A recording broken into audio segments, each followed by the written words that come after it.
बातमी कोकणातली आहे, कारण चिपळूणमध्ये देखील पावसाचं धुमशान हे सुरू झालेलं आहे। जगबुडी नदीनं आता धोक्याची पातळी ओलांडण्याची शक्यता वर्तवली जाते।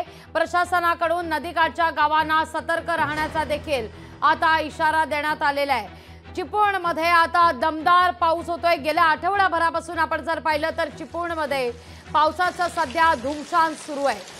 तळ कोकणात आता मुसळधार पावसाला सुरुवात झालेली आहे। चिपळूणमधली ही दृश्य आपण पाहतोय। चिपळूणमध्ये मात्र मुसळधार पाऊस आणि खेड तालुक्याला पावसानं जोरदार फटका दिलेला आहे। जगबुडी नदी आता धोक्याची पातळी ओलांडण्याची शक्यता देखील वर्तवली जाते।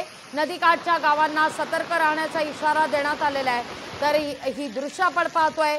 आता कोकणातल्या घरांमध्ये देखील अंगणात पाणी साचण्यास देखील सुरुवात झालेली आहे।